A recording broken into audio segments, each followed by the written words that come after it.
Welcome to the Space and Grace podcast.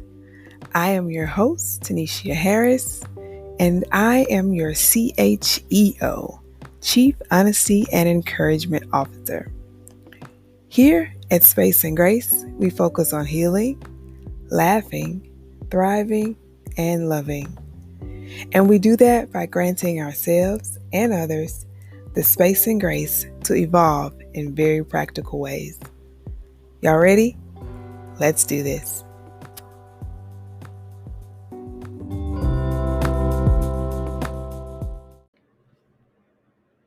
Guys, welcome back to the Space and Grace podcast. This is literally the only real-time podcast, so it's special. I'm literally recording this today, right now, April 6th, and I am going to publish it this week, this Friday. Why not? I had to come and discuss this because it's something that I'm currently struggling with. And I thought, why not share it so we can work through this journey together? Okay, so what am I talking about today? Vanity. All right, listen. I've shared on my Instagram my frustrations with my adult acne. And let me be clear. I recognize that it may not seem like a big deal to you, but it's a huge struggle for me. I never struggled with acne. Not as a teenager, not as a young adult. I never felt the need to wear makeup until after the age of 35. And now this hormonal acne is taking me out, y'all. It is really challenging my thoughts on my self-worth, my vanity. So, vanity is defined as excessive pride in or admiration of one's own appearance or achievements. Excessive pride in or admiration of our own appearance and achievements. Is that not rooted in ego or what? All my life, I've succeeded in everything I touched. And if not for the first time, definitely the second time, and damn sure the third.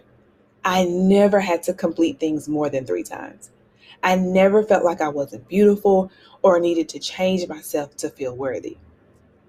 But now this is a real thing for me.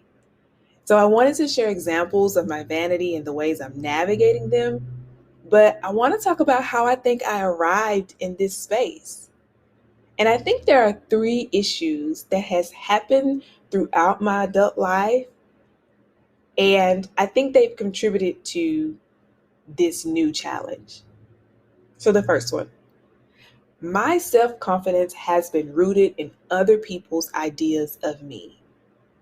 Other people being significant others, parents, friends, professors, everyone who had an idea of how I should look, how I should act, how I should respond, how I should live. There were people who would say that I'm animated because I use my hands and my body to fully express my thoughts. Y'all, I'm using my hands right now. But the positive in that is I can wholeheartedly articulate how I feel in a moment.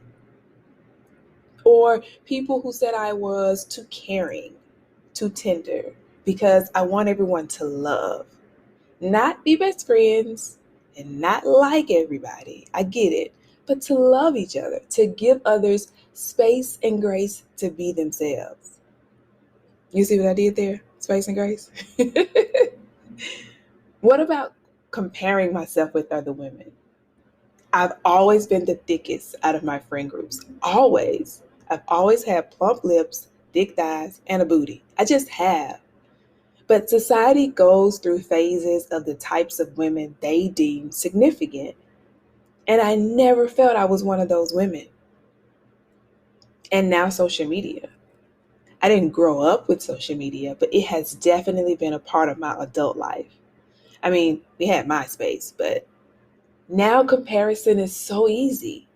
It's so easy to find women who are curvier, taller, slimmer, prettier. Their nails are better. Their eyebrows are shaped so beautifully. But all of these things have contributed to this thought process of me not feeling I was enough. And I thought I managed those feelings well. I thought I had navigated that space until this acne happened. It opened all those doors again. And so here's a thought: we can't fully manage our feelings or emotions if they don't present themselves. So this healing is truly a journey. So here I am, struggling in my vanity, struggling in my appearance and my achievements. Y'all, I am laying it all out. In that definition of vanity, excessive is the key word. Excessive pride in appearance or achievements. So, pride in my appearance. I've always thought I was pretty until this challenge with acne. Y'all, I have looked at my entire body differently. Everything. My lips, my hair, my legs, my skin, everything. Everything that I once felt that was great about me, was good about me, that I loved about me, is now defined by two acne scars, two acne bumps on my face. Y'all, I've put so much stuff on my face. I've literally burned my face with products. That's excessive. Or what about my pride and my achievements? I used to tout around that I had 3 degrees before 26. And I walked around not with the chip on my shoulder, but with these degrees on my shoulder. And I thought I was being humble. I wasn't showing humility to myself, though. It wasn't until I began to struggle in my current job that I really started to see how much value I place on my success in a workplace. My standards for myself are exponentially higher than others. And if I really sit with that, that's ego. Now, it's been difficult for me to verbally explain what I think ego is, but Jess Lively, another great podcaster that's her show is The Lively Show that I've listened to for years. She has a really good illustration of ego. And her illustration is ego is all of these scared or prideful emotions that are constantly spewing. They're like a fire hydrant. They just come, they just come, they just come. They are negative emotions that tell me what I should do, how I should be. They're rarely peaceful.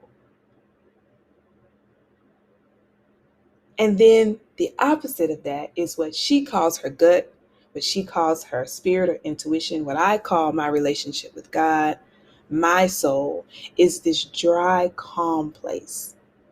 It's always there and it's peaceful. And to receive that, I have to sit in this space.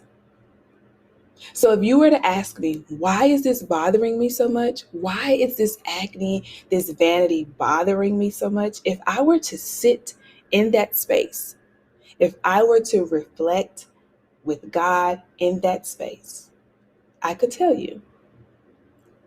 I could say, because I've forgotten who God made me to be. I've forgotten how beautiful my heart really is. I've forgotten how much I love to laugh and how laughter feeds my soul. I've forgotten how my tender heart gives my friends and family space to keep their secrets and to hold love for them. I've forgotten how much of being a mom is a purpose and how much I enjoy the space. Is it nice to have good things? Yes. Is it nice to feel beautiful? Yes. That pride in our achievements and our appearances, it's okay. But if our beauty and our material things are excessive, those things are not eternal and therefore not a good representation of a good heart or a good soul. So, how am I navigating this space? How am I now moving away from this space of excessiveness in my appearance and excessiveness in my achievements? One thing is I share with y'all. When I share, I learn that I'm not alone, and it gives me a tribe to do life with in this current space. We get to share our tips and our tricks, things that we've learned to help cope and help move forward. I'm learning to listen to others that truly care about me. And it's hard, but I've been told that sometimes I have to trust those who truly see me, especially when I don't see myself. I remind myself of the goodness of God. And if I'm truly created in His image, then I must be a baddie, right? And I'm always honest with my emotions, and I allow myself to reflect upon them. Y'all, that's all I have. This has been really, really healing for me, and I hope it has for you as well. I hope this is a conversation that we can continue to discuss and to talk about. Thank you for allowing me to be so vulnerable and for sharing. Thank you for supporting and encouraging me. I really appreciate seeing all the comments and all the messages. So let's keep healing together. If you have any questions, thoughts, or topic ideas, please email me at Space and Grace Podcast. That's Space and Grace Podcast.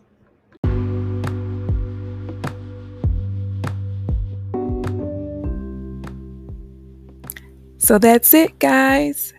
That wraps up today's episode. Remember, Space and Grace focuses on healing, laughing, thriving, and loving. We want to show the beauty and strength in offering space and grace to every aspect of our lives. Y'all ready? Let's do this.